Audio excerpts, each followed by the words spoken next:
First of all, thank you for inviting us down here. I had a pleasure for you two, for a couple of you coming up to Salt Lake and coming to our meetings the last 2 weeks. It's a pleasure to be down here with a few of our members. Like I said, the reason why I was asked to come down here, from what I understood, was to talk about history of the Brown Berets as well as some of our revolutionary theory and our ideas. Which is one of my favorite topics, because the Brown Berets, when it comes to our ideas and our revolutionary politics, it's a very fluid thing. We see our theory as evolving as we evolve. Our ideas come from things that we learn as individuals and as a collective. And so it'll be a really good discussion, I think. I want to kind of tell you the format of what we're thinking of doing. We're not really too big into like lecture type speeches like this, so I'm gonna go through what I come to talk about and the stuff that I prepared, which is the history and some theory, and then I want to open it up and maybe have these tables become a panel table, so we can have a panel discussion where we can get questions and input, and maybe even start organizing together a little bit. So once that happens, once I finish here, I'll close it real quick, and then if we can get to these two tables and have some of the Berets jump up here too. All right, so to talk about the Brown Berets, right? We always talk about the history of the Brown Berets. The Brown Berets started in 1967, right? But the Brown Berets is really just an extension of a radical feeling and a radical sentiment that's been in people of color since the beginning of our colonization and the beginning of slavery. So it's not really something that just came out of nowhere. I think the United States, the system in the United States and the education system has done a really good job at separating us from our historical radical past. Right? We don't really ever hear much about the radicals in the 30s and the 40s and the 50s unless you're already studying that. So when that happens, you kind of tend to think that the Brown Berets and the Black Panthers and Malcolm X all kind of came out of nowhere and just a bunch of crazy ass brown people that were pissed off, right? The truth is that in the United States has been a very strong radical leftist movement in history, starting from way before the IWW, the socialist parties that were big in the turn of the century in the 1900s. And in the Americas as well too, right? Our ancestors, the ancestors of the Latino people, the indigenous people on this continent, were very, they had a real strong history of resistance when it came to fighting against colonization. And so that to us is the beginning of the Brown Berets. The beginning of the Brown Berets is the first time that us as a people, and not just Latinos, but Pacific Islanders and blacks, and all types of oppressed people, so it's the first moment that somebody spoke up and said, enough is enough. But still, going into the historical aspects of the organization that came to express that sentiment in the 1960s, the Brown Berets started in 1967. In East Los Angeles, California, out of a bunch of young radicals, Chicanas that were in that area. And they started out of a bunch of other organizations, young Chicano organizations, and they got together and saw the example, basically the example set by the Black Panthers in Oakland. And that was basically an idea of self-empowerment, of self-determination, something that was really strong, something that was really starting to catch fire in the community.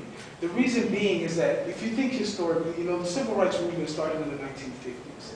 The Brown Berets and the Black Panthers came at the end of the civil rights movement, right? At the end of already a decade or two of continual struggle for civil rights. Civil rights legislation had already been passed. Schools had already been desegregated officially, right? So in 1967, that's the year, that year, you started seeing what really was up in this country. You have a country that said that they were done with Jim Crow laws, but you had the exact same people living in the same exact conditions. And even though you could drink out of a white man's drinking fountain, that doesn't mean that you have the same rights as a white person. And these organizations came out of that realization, right? They came out of something that Malcolm had been saying from beforehand, which is that this country is a racist country. It's a country that needs to be fought from deeper than just the civil rights level. This was a human rights struggle. The United States had failed to provide human rights to the people. So the Brown Berets, said, Like I said, ya basta, enough is enough. One of the biggest things that sparked the Brown Berets to become a lot more well-known and become a lot more known outside of Los Angeles was the walkouts that happened in East Los Angeles with a whole bunch of high school students. 5 East Los Angeles high schools were involved in these walkouts. And they were called the Blow-Ups, that's the name of them. And there's a movie called Walkout. If anyone has seen it, if you haven't seen it, check it out. It's a really good movie. Basically, the high school students were fighting for better living conditions, better education conditions, better schools, better textbooks, things like that.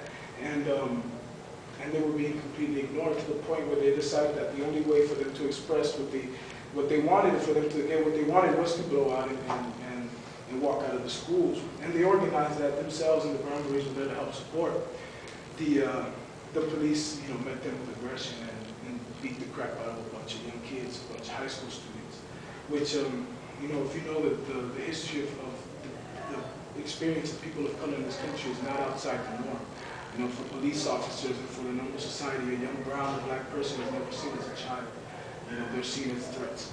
And so understanding this, it created a real strong sense of militancy. And so when the Brown Berets did what people had already been doing in this country, which is to pick up arms and declare the right for self-defense, they became targets. And they became strong targets by the government, by the police departments, and by the status quo in general. Like the Panthers, they were subject to a bunch of heavy infiltration and things like that. But before I get into that, I want to talk a little bit about their program and what the Berets stood for back then. The Berets, less so than the Black Panthers, I think were involved with a lot of international politics. But I don't think that their thought was as well thought out when it comes to a more like anti-capitalist, Maoist-Leninist kind of ideology that the Panthers had, that Huey Newton had himself. The Brown Berets were more basically on a nationalist level, directly fighting for brown rights and brown power. And they coupled that with a lot of real good community-based programming to instill pride in the community and self-determination. And given that, whenever an organization is based on cultural pride or based on nationalism in that kind of way, it becomes very susceptible to infiltration. It becomes very susceptible to people's egotism and politics like that.